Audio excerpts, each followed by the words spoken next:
ఓం సాయిరాం. బాబా భక్తులందరికీ కూడా నమస్కారం అండి. అందరూ కూడా సుఖంగా సంతోషంగా ఎప్పుడూ కూడా ఆనందంగా ఉండాలి అని చెప్పి ఆ బాబాగారి తరపున నేను కూడా మనస్ఫూర్తిగా కోరుకుంటున్నాను.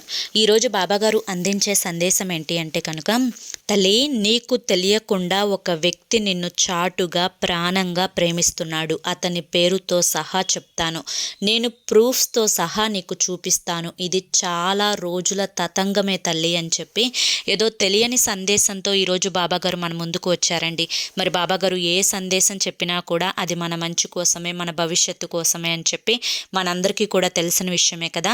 మరి సందేశం వినాలి అనుకునేవారు చివరి వరకు చూస్తేనే అసలు ఆ వ్యక్తి ఎవరు, ఆ వ్యక్తి పేరేంటి, ఎందుకు ప్రాణంగా ప్రేమిస్తున్నారు, ఇదంతా కూడా మీకు పూర్తిగా తెలుస్తుంది. అలా కాకుండా మధ్య మధ్యలో స్కిప్ చేస్తే ఏది కూడా మీకు తెలియదు. మరి వీడియోలోకి వెళ్ళే ముందు చాలామంది కూడా చెప్పుకోలేనటువంటి సమస్యలతోటి సతమతమైపోతూ వాటిని ఎలా తీర్చుకోవాలో తెలియక ఇబ్బంది పడిపోతూ ఉంటున్నారు. అటువంటి వారి కోసం శ్రీ షిరిడి సాయిబాబా ఆశీస్సులతో జ్యోతిష్యం చెప్పబడును గురూజీ శివరామరాజు గారు. Phone number 9959422552. మీరు ఇప్పటి వరకు ఎన్నో చోట్ల జ్యోతిష్యం చెప్పించుకుని మీరు ఆశించిన మార్పులు మీ జీవితాలలో జరగలేదని చెప్పి బాధపడి ఉంటారు. కానీ ఇక్కడ అస్సలు అలా జరగదండి. మీ సమస్యలు ఏవైతే ఉన్నాయో, ప్రేమ, పెళ్లి, ఉద్యోగం, రాజకీయం, సంతానం లేక ఇబ్బంది పడుతున్న, భార్యాభర్తల మధ్య గొడవలున్న, అప్పుల సమస్యలున్న, శత్రువుల సమస్యలున్న, అవేంటో మీరు గురువు గారికి వివరించి చెప్పినట్లయితే వాటికి తగిన పూజలు చేసి గురువుగారు మీకు రోజులలోనే పరిష్కారాన్ని చూపిస్తారు. గురువుగారు చెప్పినట్లు 100కు 1000% జరుగుతుంది. నమ్మకంతో స్క్రీన్ మీద కనిపిస్తున్నటువంటి నెంబర్కి అయితే కాంటాక్ట్ అవ్వండి. అంతేకాకుండా భార్యాభర్తల మధ్య వశీకరణ, స్త్రీ మరియు పురుషుల మధ్య వశీకరణ 100% జరపబడును. ఎటువంటి సంతాన సమస్యలకైనా కానీ గురువుగారి దగ్గర చక్కటి పరిష్కారం దొరుకుతుంది. గురువుగారికి 50 సంవత్సరంలో అనుభవం ఉందండి. మాకున్నటువంటి ఎన్నో రకాలైన సమస్యలు కూడా గురువుగారు అన్నీ తీర్చేశారు. ఈ రోజున మేము ఆనందంగా ఉంటున్నాము. మీకు కూడా బాధలతోటి విసిగిపోయి ఉంటే ఒక్కసారి ఈ నెంబర్కి అయితే కాంటాక్ట్ అవ్వండి. మీకున్న ఏ సమస్య అయినా కానీ గురువుగారు వెంటనే తీర్చేస్తారు. ఇక ఆలస్యం చేయకుండా వీడియోలోకి అయితే వెళ్ళిపోదాం. తల్లి, నిన్ను ఒక వ్యక్తి చాటుగా ప్రాణంగా ప్రేమిస్తున్నారు. ఆ వ్యక్తి ఎవరా, ఏంటా అని చెప్పి నీకు తెలుసుకోవాలని చాలా ఆతృతగా ఉంది కదా. మరి ఇంకా కంగారు పడకుండా ఆ వ్యక్తి ఎవరు అనేది చెప్తాను. అసలు ఆ వ్యక్తి నిన్ను ఎందుకు ఇంతలా ప్రాణంగా ప్రేమిస్తున్నాడు అనేది కూడా చెప్తాను. బిడ్డ, జీవితంలో ప్రతి కష్టం నుంచి కూడా ఏదో ఒక గుణపాఠాన్ని నేర్చుకుంటూనే వచ్చావు. నీ యొక్క కష్టాలు మనిషి యొక్క వ్యక్తిత్వాన్ని నీకు ఎక్కడికక్కడ తెలియపరుస్తూనే ఉన్నాయి. ఎవరు నీ వాళ్ళు, నీ సొంత మనుషులు అనుకొని భ్రమలో బ్రతుకుతూ ఉన్నావో వారే నువ్వు ఎదుగుతుంటే చూసి ఏడుస్తూ ఉన్నారు.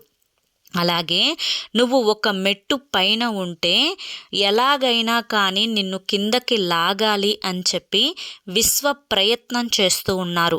ఎక్కడికక్కడ కూడా నువ్వు ముందడుగు వేయకుండా ముళ్ళ కంచెలు వేసే ప్రయత్నం చేస్తూ ఉన్నారు.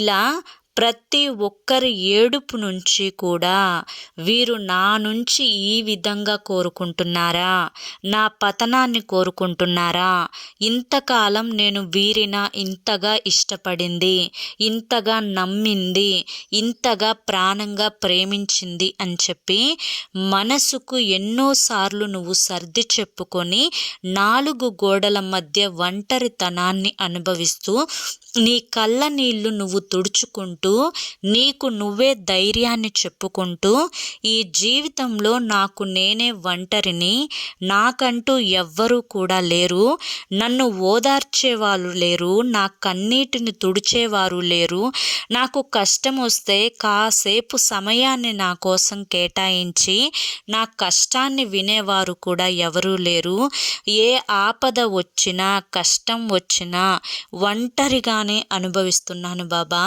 ఎందుకు అంటే బాగాలేదు నాకు ఒంట్లో అని చెప్తే ఎందుకు బాగోకుండా ఉంటుంది నీకు? ఏమైంది? తింటున్నావుగా, తిరుగుతున్నావుగా, బాగానే ఉంటున్నావుగా, నీకు ఏం లోటుందని నీకు బాగోకుండా ఉంటుంది అని చెప్పి నువ్వు ప్రేమించేవారే నిన్ను అడుగుతున్నప్పుడు వారికి ఏ సమాధానం చెప్పాలో తెలియక మౌనంతో నీ నోరు మూసుకుపోయింది. అలాగే నాకు ఈ కష్టం వచ్చింది అని చెప్పి నోరు తెరిచి నువ్వు ప్రేమించిన వ్యక్తులతోటి నీకు చెప్పాలి అంటేనే భయం వేస్తుంది. ఎందుకు వస్తుంది నీకు ఆ కష్టం కష్టం, నీకు ఎందుకు వస్తాయి అన్నీ, ఎక్కడెక్కడ ఇవన్నీ కూడా నువ్వే పడుతున్నావే, ఎక్కడెక్కడ బాధలన్నీ కూడా నీ దగ్గరే ఉన్నాయే, ఎక్కడెక్కడ దరిద్రాలన్నీ కూడా నువ్వే అనుభవిస్తున్నావే, నా రాతే బాలేదు, నా గీతే బాలేదు, నిన్ను చేసుకున్న దగ్గర నుంచి నాకు అంతా టార్చర్గా ఉంది, నువ్వు ఒక సైకోవి, నువ్వు ఒక శాడిస్ట్వి అని చెప్పి రకరకాల మాటలతోటి నీ మనసుని ఎక్కడికక్కడ కృంగతీసే వారితోటి వాదించి వాదించి వాదించి అలసిపోయిన బ్రతుకునిది. ఇంకా వాదన అనవసరం అని చెప్పి మూగపోయిన మాటతోటి ఎప్పటికప్పుడు నా మౌనంతోటే నేను సమాధానం చెప్పాలి, నా మౌనంతోటే నేను విజయాన్ని సాధించాలి, ఇటువంటి కుక్కలతోటి వాగినా కానీ, ఇటువంటి పెంట మీద రాయి వేసినా కానీ తిరిగి మళ్ళీ నా మీదే చింది పడుతుంది, ఆ కుక్క నన్నే కరుస్తుంది అని చెప్పి నీకు నువ్వే సర్ది చెప్పుకొని, అయ్యో నాకంటూ ఎవ్వరూ లేకుండా పోయారే, నా మీద ప్రేమ చూపించేవారే లేకుండా పోయారే అని చెప్పి బాధపడుతూ నీ జీవితాన్ని ఒంటరితనాన్ని అనుభవిస్తూ ఉన్నావు. బిడ్డా, ఒక మాట చెప్తాను, జాగ్రత్తగా విను. ఎందుకు అంటే కనుక ఇక్కడ ఈ సమాజంలో కేవలం నువ్వొక్కదానివే ఇటువంటి బాధల్ని అనుభవించడం లేదు.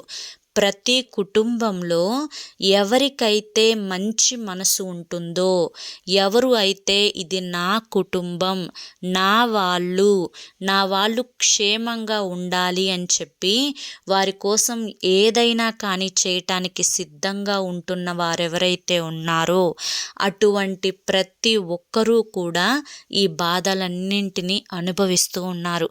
కాకపోతే ఒకరినొకరు ఎవరూ కూడా బయటకి చెప్పుకుంటే ఎక్కడ అలుసైపోతామో, ఎక్కడ మమ్మల్ని చులకనగా చూస్తారేమో, ఎక్కడ మాకు విలువ తగ్గిపోతుందేమో అని చెప్పి ఒక భయం ఏదైతే ఉంటుందో ఆ భయం వల్ల మనసులో గంపెడు బాధను పెట్టుకొని పైకి మాత్రం లేని చిరునవ్వును పెదాల మీద పెట్టుకొని నలుగురితో కలిసినప్పుడు మామూలుగా ఉండే ప్రయత్నం అయితే చేస్తూ ఉంటారు.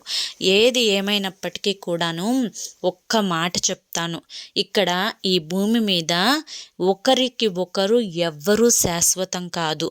ఇక్కడ అందరూ ఏదో ఒక బంధంతో పరిచయమైన వారే. కొంతమంది రక్త సంబంధంతో, మరి కొంతమంది బంధురికంతో, కొంతమంది స్నేహంతో, కొంతమంది తాళి అనే బంధంతో, ఇంకా కొంతమంది కడుపున పుట్టిన బంధంతో, పేగు బంధంతో. ఇక్కడ ఎవరికో 100కి ఒక 5గురికి మాత్రమే నిజమైన ప్రేమలు, నిజమైన బంధాలు అనేవి భగవంతుడు కలుపుతాడు. మిగతా 95 మంది కూడా ఎవరికి వారు అందరూ కలిసి ఉన్నప్పటికీ కూడాను వారిలో వారే ఒంటరితనాన్ని అనుభవిస్తూ ఉంటారు. ఇలా ఎందుకు జరుగుతుంది అని చెప్పి ప్రశ్నిస్తే అందరికీ కూడా ఒకేలాంటి మనసు ఉండదు. ఒకరినొకరు చూసుకోలేని తనం, స్వార్థం, ఈర్ష్య, అసూయ. కొంతమందికి నేను మగవాణ్ణి, నాకంటే ఆడది తక్కువగా ఉండాలి, నాకంటే ఆడది తక్కువగా సంపాదించాలి, ప్రతిదానికి నన్ను అడుక్కు తినాలి, నా కాళ్ళ కింద పడి బ్రతకాలి అని చెప్పి ఆలోచించే మగోడు ఉంటాడు. మరి కొంతమంది ఇద్దరం సమానమే కదా, ఇద్దరిది ప్రాణమే కదా అని చెప్పి ఆలోచించే వాళ్ళు ఉంటారు. మరి కొంతమంది తను కష్టం చేస్తుంది, నేను కష్టం చేస్తున్నాను, ఇద్దరం సర్దుకుపోయి బ్రతకాలి అని చెప్పి అనుకునేవారు ఉంటారు. అలాగే బిడ్డల విషయంలో కూడా మా అమ్మ నా కోసం ఇంత చేసింది, మా నాన్న నా కోసం ఇంత చేశాడు అని చెప్పి తల్లిదండ్రులకు గౌరవాన్ని ఇచ్చే పిల్లలు ఉంటే, అసలు ఏ కష్టం అంటే ఏంటో కూడా తెలియని పిల్లలు, డబ్బు విలువ అంటే ఏంటో కూడా తెలియని పిల్లలు, మాతృత్వం విలువ, తండ్రి విలువ తెలియనటువంటి పిల్లలు ప్రతి క్షణం వారి యొక్క మాటలతోటి తల్లిదండ్రుల యొక్క మనసుని నొప్పిస్తూనే ఉంటారు. ఇలా అడుగడుగు కూడా అవమానాలు అనేవి ప్రేమ ఉన్న వారికి జరుగుతూనే ఉంటాయి. అయితే ఇవన్నీ తలుచుకొని ఎన్ని రోజులు బాధపడతావు? నాకు వాళ్ళు ప్రేమ చూపించడం లేదు, నాకు వాళ్ళు ఇంత గౌరవాన్ని అందించడం లేదు, లేదా నాకు వారికి ఇంత తేడాను చూపిస్తున్నారు, ఇక్కడ ఒకరిని అలా చూస్తున్నారు, ఒకరిని ఇలా చూస్తున్నారు అని చెప్పి ఇంకెంతకాలం బాధపడుతూ ఒంటరితనాన్ని అనుభవిస్తూ 4 గోడల మధ్య ఏడుస్తూ నీ కన్నీటిని నువ్వు తుడుచుకుంటూ ఉంటావు. సరే, ఏడుస్తావు. ఇలా ఏడవటం వల్ల ఏదైనా నీ జీవితంలో మారుతుందా? నీ ఏడుపుని అర్థం చేసుకుంటారా? అసలు అర్థం చేసుకునేవారే ఉంటే ఇలా ఒంటరిగా ఏడవలసినంత బాధ నీకెందుకు వస్తుంది?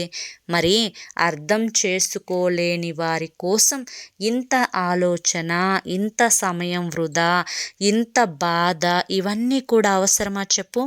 ఎవరో కోసం నిన్ను నువ్వు కష్టపెట్టుకుంటూ, నిన్ను నువ్వు బాధ పెట్టుకుంటూ, నిన్ను నువ్వు చంపుకుంటూ అనుక్షణం కూడా మానసిక వేదనని అనుభవిస్తూ అనారోగ్య పాలైపోతూ ఉంటావా? అసలు ఏం జరుగుతుంది నీ జీవితంలో?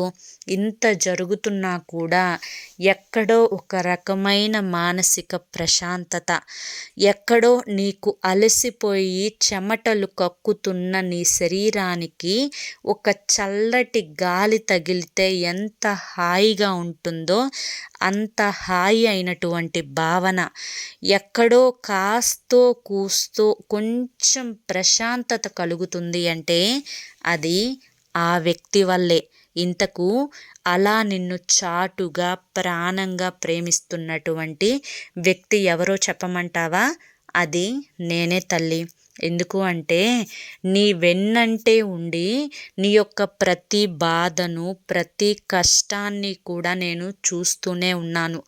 ఇలా 4 గోడల మధ్య ఎంత నరకాన్ని అనుభవిస్తున్నావో, ఎక్కడికక్కడ నిన్ను నువ్వు ధైర్యం చేసుకోవడానికి, నీకు నువ్వు ధైర్యాన్ని చెప్పుకోవడానికి ఎంత వేదనకి గురి అవుతూ ఉన్నావో, ఒక్కొక్కసారి చచ్చి బ్రతుకుతూ ఉన్నావు. అలాగే కళ్ళ వెంట నీళ్లు అనేది కారుతూ ఉంటే ఏ చేయి నీ కన్నీటిని తొడవటానికి రావడం లేదే అని చెప్పి ఇంకాస్త వేదనకి గురి అవుతూ ఉన్నావు. ఒక పక్క ఏదో ఒక అనారోగ్య సమస్య అనేది నిన్ను వెంటాడుతూ ఉంటే అయ్యో, నాకు ఈ క్షణంలో ఎవరైనా ఒక కప్పు టీ పెట్టిస్తే బాగుంటుందే, ఒక కప్పు కాఫీ పెట్టిస్తే బాగుంటుందే అని చెప్పి ఎదురు చూసి చూసి అలసిపోయిన నీ మనసు ఎంత వేదనకి గురి అయిందో అది నాకు మాత్రమే తెలుసు.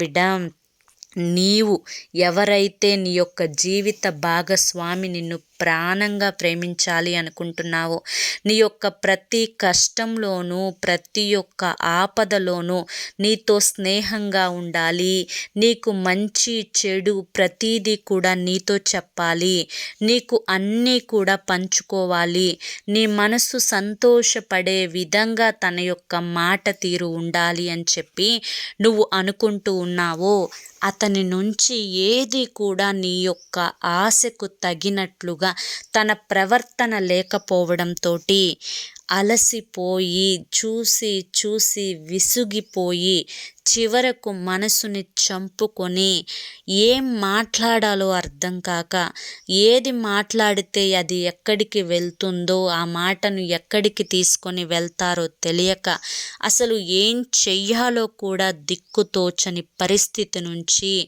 అలా సైలెంట్ అయిపోయావు చూసావా? నీ మౌనం వెనుక బాధని కూడా కనీసం ఎవరు అర్థం చేసుకోవటల్లా. ఎక్కడికక్కడ నిన్ను ఏదో ఒక మానసికమైన మాటలతోటి హింసించే ప్రయత్నం చేస్తున్నారు. నువ్వు పడిపోవాలి అని చెప్పి చూస్తూ ఉన్నారు, నిన్ను ఏడిపించాలి అని చెప్పి చూస్తూ ఉన్నారు. నిజమే, నువ్వు అనుకుంటున్నది అక్షర సత్యం. నువ్వు ఒంటరి దానివే, నీకంటూ ఎవ్వరూ లేరు. అయితే ఏంటి తల్లి, నిన్ను ప్రాణంగా చూసుకునే ఈ తండ్రి ఉన్నాడు అని చెప్పి అనుకోలేకపోతున్నావా? ఏ కష్టం వచ్చినా వచ్చినా, ఏ బాధ వచ్చినా, ఏ నష్టం వచ్చినా నీకు ఏదో ఒక చల్లటి ప్రశాంతత దొరుకుతుంది అంటే కనుక ఆ సమయంలో నా చెయ్యి అనేది నీ యొక్క తలని నిమురుతుంది అని చెప్పి అర్థం చేసుకోవాలి. నువ్వు ఇక నుంచి మనస్సుని రాయి చేసుకో. అలా అని చెప్పి బాధపడమని చెప్పి అనడం లేదు. నీకున్నటువంటి బంధాలు అంటే నీకు ఏవైతే నొప్పిని కలిగించే బంధాలు ఉన్నాయో, ఎవరైతే నీకు విలువని ఇవ్వని బంధాలు ఉన్నాయో, అది నీకు ఎంత దగ్గరి బంధమైనా, ఎంతటి రక్త సంబంధమైన నిన్ను నువ్వు చూసుకున్న తరువాత నీ కష్టం విలువ అర్థం చేసుకోని వారి కోసం నువ్వు మరీ అంతగా కష్టపడాల్సిన అవసరం లేదు. ఇక్కడ ప్రతి ఒక్కరూ కూడా వారి స్వార్థాన్ని వాళ్ళు చూసుకుంటున్నప్పుడు నువ్వు వారి కోసం ఎందుకు ఆలోచించాలి అని చెప్పి ప్రశ్నిస్తున్నా. అయ్యో బాబా, ఇది నా బాధ్యత కదా, నా కుటుంబం కదా, నా పిల్లలు కదా, నా భర్త కదా, లేదా నా భార్య కదా, మరి నేను చేసుకుంటూ వెళ్ళిపోవాల్సిందే సమాజం కోసం అని చెప్పి అంటావా? చెయ్యి, నేను కాదు అనట్లా. నీ బాధ్యతకు మించి ఒక్క లైన్ కూడా ఎక్స్ట్రా ఆలోచించొద్దు. ఆలోచించి నిన్ను నువ్వు గుల్ల చేసుకోవద్దు. నీ మనసుని చంపుకోవద్దు. నీ కోరికలని చంపుకోవద్దు. నీకు సంతోషంగా బ్రతికే హక్కు ఉంది. నువ్వు 4 గోడల మధ్య ఏడుస్తూ బ్రతకాలి అని చెప్పి నీ తల్లిదండ్రులు నీకు జన్మనివ్వలేదు కదా. ఈ యొక్క చిన్న జీవితం నీటి మీద బుడగలాంటి జీవితం. ఎప్పుడు ఎవరుంటారో ఎవరు పోతారో ఎవ్వరికీ తెలియదు. ఇలా ఎప్పుడు పోతాయో తెలియని ప్రాణం కోసం నాకే ఎందుకు ఈ దిగుళ్ళు, ఈ ఆలోచనలు, ఈ బాధలు అని చెప్పి అనుక్షణం కూడా చస్తూ బ్రతకడం అవసరమా చెప్పు? కాబట్టే ఎక్కడివి అక్కడ వదిలేసాయి. మనసులో బరువులు, భారాలు అన్నింటినీ కూడా తీసేసేయి. నిన్ను నువ్వు మొదటిగా చూసుకో. నువ్వు తినే ఆహారం సరైనదా కాదా అని చెప్పి రోజుకి ఒక అర్ధగంట సేపు ధ్యానం చేసుకోవడం, 1 గంట సేపో 40 నిమిషాల పాటు యోగా కానీ వాకింగ్ కానీ చేసుకుంటూ ఉండటం, అలాగే నీకు నచ్చిన వారితో సరదాగా మాట్లాడటం, ఏ తప్పు చేయకుండా నిన్ను వదిలేసే వారి వెంట పడకుండా వారి కోసం నాకు సమయం ఇవ్వు, నాతో మాట్లాడు అని చెప్పి అడుక్కు తింటూ బ్రతకాల్సిన అవసరం లేదు. వారి కోసం అసలు ఎదురు చూడాల్సిన అవసరం లేదు. నీకు ఏదైతే పని ఇష్టమో ఆ పని మీద శ్రద్ధను పెట్టు. చక్కగా టైంకి తిను, హాయిగా పడుకో, ప్రశాంతంగా ఉండు.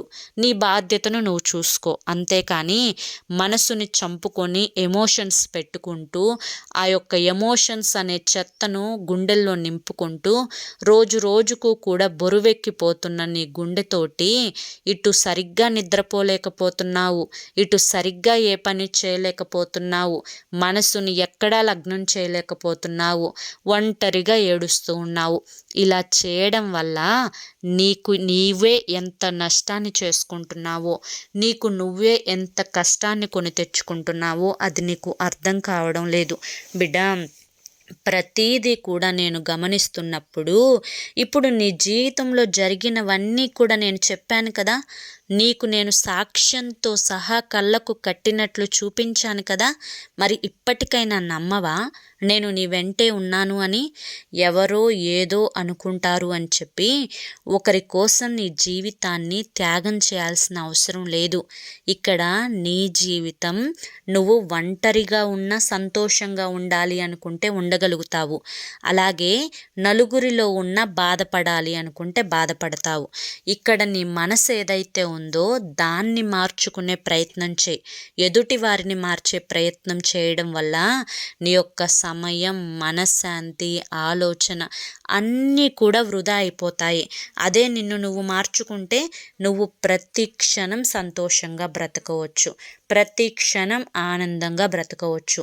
ఎక్కడ సమస్యలు అక్కడ వదిలేసాయి. ఇప్పుడు ఏం జరుగుతుంది, ఈ క్షణం నేనేం చేస్తున్నాను, నేను సంతోషంగా ఉంటున్నానా లేదా, అనేది మాత్రమే ఆలోచించుకో, అంతా కూడా శుభం జరుగుతుంది తల్లి అని చెప్పి ఈరోజు బాబాగారు మనకి చాలా చక్కటి సందేశాన్ని అందించారండి. మరి ఈ సందేశాన్ని మనం అర్థం చేసుకోవాలి కానీ ఈ సందేశంలో ఎంతో గొప్ప ఆంతర్యం ఉంది. మరి అది మీ అందరికీ కూడా నచ్చింది, అర్థమైంది అని చెప్పి అనుకుంటున్నాను. నచ్చింది, అర్థమైంది అని చెప్పి అనిపిస్తే ఈ వీడియోకి ఒక లైక్ ఇవ్వండి. లైక్ ఇచ్చిన వెంటనే హైప్ అని వస్తుంది, హైప్ ఇవ్వండి. కింద కామెంట్ సెక్షన్లో ఓం సాయిరామ్ అని చెప్పి కామెంట్ చేయండి. మొదటిసారి మన సాయి పిలుపు ఛానల్లోకి వచ్చినట్లయితే మన ఛానల్ని సబ్స్క్రైబ్ చేసుకుని సపోర్ట్ చేయండి. మరి కొంతమంది బాబా భక్తులకు ఈ వీడియోని షేర్ చేయండి. రేపు మరొక మంచి వీడియోతోటి మళ్ళీ కలుసుకుందాం. అంతవరకు కూడా బాబాగారి యొక్క ఆశీస్సులు మీ మీద, మీ కుటుంబ సభ్యుల మీద ఎల్లకాలం ఉండాలి అని చెప్పి మనస్ఫూర్తిగా కోరుకుంటూ సర్వేజన సుఖినో భవంతు. ఓం సాయిరామ్.